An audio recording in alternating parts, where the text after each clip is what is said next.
भारत के संविधान की शपथ लेने वाले माननीयों को मैं बताना चाहता हूं कि पहले अफगानिस्तान, पाकिस्तान, बांग्लादेश में भी रक्षाबंधन मनाया जाता था।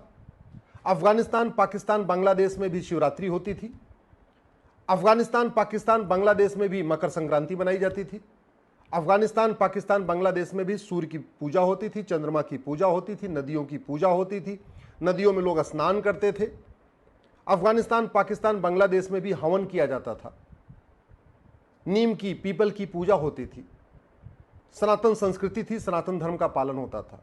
और आज वर्तमान भारत में जो बचा हुआ भारत है, इस भारत में भी 9 राज्यों में, 200 जिलों में और 1500 तहसीलों में रक्षाबंधन नहीं मनाया जाता, शिवरात्रि नहीं मनाई जाती, मकर संक्रांति नहीं मनाई जाती, सूर्य चंद्रमा की पूजा नहीं होती, यज्ञ हवन नहीं होता है, नदियों में स्नान नहीं करते, नदियों की पूजा नहीं होती है। ये बहुत बड़ा खतरा है हमारे लिए। और सबसे बड़ी बात, आखिर क्या कारण है कि जहां पे 99% सनातनी रहते हैं, जिस गांव में, जिस मोहल्ले में 99% सनातन धर्म को मानने वाले हिंदू, जैन, बौद्ध, सिख रहते हैं, वहां 1% अगर कोई विदेशी पंथ को मानने वाला रहता है तो भी आराम से रहता है। लेकिन वहीं दूसरी तरफ जहां पे एक समुदाय विशेष 50% हो जाता है, जिस गांव में, जिस मोहल्ले में, वहां पे हिंदू, जैन, बौद्ध, सिख को पलायन करना पड़ता है। आखिर क्या कारण है कि जिस गांव मोहल्ले में 99% हिंदू, जैन, बौद्ध, सिख रहते हैं वो भी शांत रहता है, लेकिन जहां पे 50% भी समुदाय विशेष हो जाता है वो अशांत हो जाता है, संवेदनशील हो जाता है? आखिर क्या कारण है कि जहां 99% हिंदू, जैन, बौद्ध, सिख रहते हैं वहां 1% भी विदेशी पंथ को मानने वाले आराम से रहते हैं, उनको मजबूर नहीं करता पलायन करने के लिए। लेकिन जहां एक समुदाय विशेष 50% हो जाता है वहां पे हिंदू, जैन, बौद्ध, सिख को पलायन करना पड़ता है। आप भी मानते हैं, मैं भी मानता हूं कि हर मजहब में 99% लोग अच्छे होते हैं, 1% बुरे होते हैं। लेकिन सवाल वही है कि जब 1% बुरे लोग हिंदू, जैन, बौद्ध, सिख के ऊपर अत्याचार करते हैं, बहन बेटियों से बलात्कार करते हैं, उनका घर जलाते हैं, उनका खेत खलिहान पे कब्जा करते हैं, उनकी मकान दुकान पे कब्जा करते हैं, तो ये 99% लोग उनके खिलाफ क्यों नहीं आते? अफगानिस्तान में हिंदू, जैन, बौद्ध, सिख पे जब अत्याचार हो रहा था तो जब 1% लोग अत्याचार कर रहे थे तो 99% उनकी मदद क्यों नहीं कर रहे थे? आखिर वो भी तो पड़ोसी थे ना।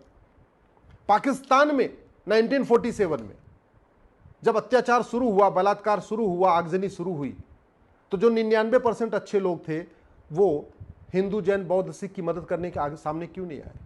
अभी बांग्लादेश में जो 99% अच्छे लोग हैं वो हिंदू, जैन, बौद्ध, सिख की मदद क्यों नहीं कर रहे? कश्मीर में जब 1990 में नरसंहार हो रहा था तो वो जो 99% अच्छे लोग हैं वो 1% लोगों का विरोध करने क्यों नहीं आए? और आज तक उन्होंने क्यों नहीं कहा कि भैया तुम अपना घर छोड़ के चले गए हो, मकान छोड़ चले गए हो, दुकान छोड़ चले गए, आओ अपने घर में रह लो? वो 99% आज भी क्यों नहीं बुला लेते उन पुराने जो वहां से हिंदू, जैन, बौद्ध, सिख पलायन किए कश्मीर से? मैं आज ये संविधान की शपथ लेने वाले माननीयों से इसलिए सवाल पूछ रहा हूं क्योंकि बहुत सारे माननीयों को नार्सिज्म की प्रॉब्लम हो गई है, मेगलोमोनिया की प्रॉब्लम है या स्टॉकहोम सिंड्रोम की प्रॉब्लम है।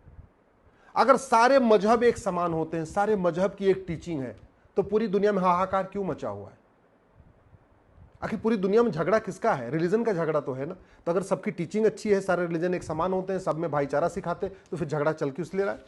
आखिर मैं संविधान की शपथ लेने वाले माननीयों से पूछता हूं कि अगर कोई व्यक्ति इक्वेलिटी को नहीं मानता कि सब एक समान होते हैं, ऐसा मानता ही नहीं, तो क्या उसको भारत की नागरिकता मिल सकती है? क्या उसको आर्टिकल 25 के अंतर्गत फ्रीडम ऑफ रिलीजन मिल सकता है? क्या ऐसे व्यक्ति को भारत में घूमने टहलने की आज़ादी मिल सकती है और सबको ये कहने की आज़ादी मिल सकती है कि जो हमारे रिलीजन को माने वो तो ठीक है, जो नहीं माने वो ठीक नहीं है, उसको कन्वर्ट किया जा सकता है? क्या भारत में जो लोग जेंडर जस्टिस को नहीं मानते, जेंडर इक्वलिटी को नहीं मानते, उनको भारत की सिटीजनशिप मिलनी चाहिए, उनको फ्रीडम ऑफ रिलीजन मिलनी चाहिए, उनको राइट टू जस्टिस मिलना चाहिए? क्या उनको भारत की और जो सुविधाएं वो मिलनी चाहिए? क्या जो लोग यूनिटी नेशनल इंटीग्रेशन को नहीं मानते,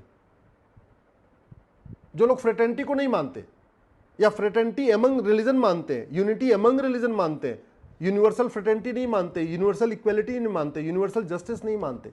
कहने का मतलब न वसुधैव कुटुंबकम को मानते हैं, न नारी तू नारायणी को मानते हैं, न यत्र नारस्तु पूज्यते रमन्ते तत्र देवता को मानते हैं, न सर्वमंगल मांगल्य को मानते हैं।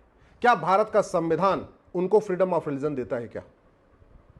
जो लोग, जिनकी सोच ऐसी है कि जो हमारे मजहब को माने वो अच्छा, जो हमारे मजहब को ना माने वो बुरा, जो हमारे मजहब को माने वो पाक, जो हमारे मजहब को ना माने वो नापाक, जिसकी ऐसी सोच है, क्या उसको फ्रीडम ऑफ रिलीजन मिलना चाहिए? उसको स्कूल खोलने का अधिकार मिलना चाहिए और स्कूल में छोटे बच्चों को यही बात सिखाने का अधिकार मिलना चाहिए? जिस रिलीजन में डेमोक्रेसी का कॉन्सेप्ट ही नहीं है, डेमोक्रेसी बिल्कुल हराम है, क्या उसको भारत में फ्रीडम ऑफ रिलीजन मिलना चाहिए और स्कूल खोल के यह बात सिखाने का अधिकार मिलना चाहिए? आर्टिकल 13 क्या कहता है कि न कोई कुरीति होगी, न कोई कुप्रथा होगी। जो लोग कुरीति को ही अपनी रीति कहते हो, कुप्रथा को ही अपनी प्रथा कहते हो, जो लोग माता पिता को एक समान नहीं मानते, भाई बहन को एक समान नहीं मानते, पति पत्नी को एक समान नहीं मानते, क्या उनको भारत की सिटीजनशिप मिलना चाहिए? क्या उनको भारत में फ्रीडम ऑफ रिलीजन मिलना चाहिए? क्या उनको स्कूल खोलने की यही बात अपने स्कूलों में सिखाने की परमिशन मिलनी चाहिए क्या? आखिर हम कब तक ऐसे सवालों से भागेंगे? हम कब तक ये बात एक झूठी चीज को लेकर आगे ढोते रहेंगे कि मजहब नहीं सिखाता आपस में बैर रखना? सच्चाई तो ये है, मजहब ही सिखाता है आपस में बैर रखना। मजहब ही आपस में बैर रखना सिखाता है, इसलिए अफगानिस्तान, पाकिस्तान, बांग्लादेश में हिंदू, जैन, बौद्ध, सिख खत्म हो गए। मजहब ही सिखाता है आपस में बैर रखना, इसलिए पाकिस्तान में हिंदू, जैन, बौद्ध, सिख खत्म हो गए। मजहब ही सिखाता है आपस में बैर रखना, इसलिए बांग्लादेश में पिता के सामने बेटी का बलात्कार हो रहा है, पति के सामने पत्नी का बलात्कार हो रहा है, भाई के सामने बहन का बलात्कार हो रहा है और बच्चे के सामने मां का बलात्कार हो रहा है। मजहब ही सिखाता है आपस में बैर रखना, इसीलिए कश्मीर में बहन बेटियों के साथ दिन दहाड़े बलात्कार हुआ था, उनकी हत्या हुई थी। मजहब ही सिखाता है आपस में बैर रखना, इसलिए कश्मीर से पलायन हुआ था। और मजहब ही सिखाता है आपस में बैर रखना, इसलिए भारत के 9 राज्यों से हिंदू, जैन, बौद्ध, सिख खत्म हो गए। भारत के 800 जिलों में से 200 जिलों में हिंदू, जैन, बौद्ध, सिख खत्म हो गए। भारत की 6000 तहसीलों में से 1500 तहसीलों में हिंदू, जैन, बौद्ध, सिख खत्म हो गए। या तो कन्वर्ट कर उनका कन्वर्जन हो गया और या तो उन्होंने पलायन कर लिया, अपनी जान बचा के, अपनी इज्जत बचा के, अपना धर्म बचा के उन्होंने पलायन कर लिया। मजहब ही सिखाता है आपस में बैर रखना, इसीलिए सिख पंथ बना था। मजहब ही सिखाता आपस में बैर रखना, इसीलिए 2 साहिबजादों को, छोटे छोटे साहिबजादों को जिंदा दीवार में चिनवा दिया गया था। मजहब ही सिखाता आपस में बैर रखना, इसलिए हमारे पूर्वजों का उनकी निशंस हत्याएं की गई। उन्होंने धर्म के लिए बलिदान दिया अपना। और फिर हम आज की डेट में ये संविधान की शपथ लेने वाले नार्सिज्म, मेगलोमोनिया और स्टॉकहोम सिंड्रोम से पीड़ित लोग कह रहे हैं कि सारे all are equal, every religion is equal. कैसे इक्वल हो गया? क्या सारे रिलीजन में वसुधैव कुटुंबकम की बात है क्या? क्या सारे रिलीजन में अष्टांग योग सिखाया जाता है क्या? क्या सारे रिलीजन में सर्वमंगल मांगल्य सिखाया जाता है क्या? क्या सारे रिलीजन में राष्ट्र प्रथम सिखाया जाता है क्या? क्या सारे रिलीजन में इक्वलिटी, जस्टिस, लिबर्टी, फ्रेटर्निटी सिखाई जाती है क्या? जब नहीं तो फिर सारे रिलीजन समान कैसे हो गए? जब टीचिंग ही गलत है, जब टीचिंग में लिखा हुआ है कि जो हमारे रिलीजन को माने वो तो अच्छा है, जो नहीं माने वो बुरा है, और जो बुरा है उसके साथ कुछ भी कर सकते हो। जहां रिलीजन में लिखा हुआ है, किताब में लिखा हुआ है कि जो आपको मानेगा वो तो जन्नत में जाएगा, जो नहीं मानेगा जहन्नुम में जाएगा, जो मानेगा वो हीवन में जाएगा, जो नहीं मानेगा हेल में जाएगा, तो फिर सारे समान कैसे हो सकते हैं? इस चीज को माननीय सांसद, विधायक, संविधान की शपथ लेने वाले माननीय सांसद, विधायक, मंत्री, मुख्यमंत्री भी सोचे, हाई कोर्ट के जज भी सोचे, माननीय सुप्रीम कोर्ट के जज भी सोचे, और फैसला देते समय इस बात का ध्यान रखें कि ये भारत में सबको इक्वल अपॉर्चुनिटी तब तक है जब तक भारत में हिंदू, जैन, बौद्ध, सिख मेजॉरिटी है। हाई कोर्ट के जज और सुप्रीम कोर्ट के जज इस बात का ध्यान रखें कि सुप्रीम कोर्ट का सम्मान यहां तब तक है जब तक हिंदू, जैन, बौद्ध, सिख मेजॉरिटी में है। नहीं तो अफगानिस्तान में सुप्रीम कोर्ट की क्या हालत है, पाकिस्तान में सुप्रीम कोर्ट की क्या हालत है, और अभी कुछ दिन बांग्लादेश में सुप्रीम कोर्ट के चीफ जस्टिस को इस्तीफा देना पड़ा। क्यों करना पड़ा आप भी जानते हैं। इस देश के जितने नेता हैं, जो सांसद विधायक मंत्री, अच्छी तरीके से समझ लें, भारत में सेकुलरिज्म है हिंदू जैन बौद्ध सिख के कारण।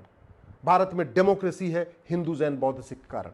अगर भारत में संविधान चल रहा है क्योंकि सनातनी बहुसंख्यक है, भारत में लोकतंत्र चल रहा है क्योंकि सनातनी बहुसंख्यक है, भारत की सेना विद्रोह नहीं करती क्योंकि सेना में सनातनी बहुसंख्यक है, भारत के नौकरशाह साजिश नहीं करते नेताओं के खिलाफ क्योंकि वहां पे सनातनी बहुसंख्यक है, भारत की आम जनता विद्रोह नहीं करती नेताओं के खिलाफ क्योंकि यहाँ पे सनातनी बहुसंख्यक है, तख्ता पलट नहीं होता क्योंकि सनातनी बहुसंख्यक है, जजेस को खुलेआम इंसल्ट नहीं किया जाता क्योंकि सनातनी बहुसंख्यक है, मंत्रियों पे और सांसदों पे खुलेआम हमला नहीं होता क्योंकि सनातनी बहुसंख्यक है। इसलिए कानून बनाने वाले सांसद और विधायक और कानून की व्याख्या करने वाले हाई कोर्ट के, सुप्रीम कोर्ट के जज इस बात का ध्यान रखें कि कैसे सनातन मजबूत होगा। अगर आपके गलत निर्णयों के कारण सनातन कमजोर होगा तो याद रखिएगा आने वाली पीढ़ियां आपको माफ नहीं करेंगी। आज आप जो फैसला देना हो दे लीजिए, आपको जो कानून बनाना हो बना लीजिए, लेकिन आने वाली पीढ़ियां माफ नहीं करेंगी। इसलिए कानून बनाइए तो सनातन को मजबूत करने के लिए, और हाई कोर्ट सुप्रीम कोर्ट में फैसला करिए तो सनातन को मजबूत करने के लिए, भारत की संस्कृति को मजबूत करने के लिए, भारत की परंपरा को मजबूत करने के लिए, भारत के ज्ञान विज्ञान को मजबूत करने के लिए। अगर ये दिमाग से निकाल दीजिए कि सारे रिलीजन समान होते हैं, सबकी टीचिंग समान होती है, सारे रिलीजन में इक्वलिटी सिखाई जाती है, ये सबसे बड़ा फेक नैरेटिव है। और इस फेक नैरेटिव में हमारे सांसद विधायक मंत्री फंस चुके हैं। इस फेक नैरेटिव में हाई कोर्ट के, सुप्रीम कोर्ट के जज फंस चुके हैं। बहुत सारे माननीयों को नार्सिज्म की बीमारी हो गई है, बहुत सारे माननीयों को मेगलोमोनिया की बीमारी हो गई है, बहुत सारे माननीयों को स्टॉकहोम सिंड्रोम है, और इसीलिए वो देश को कहीं न कहीं नुकसान कर रहे हैं।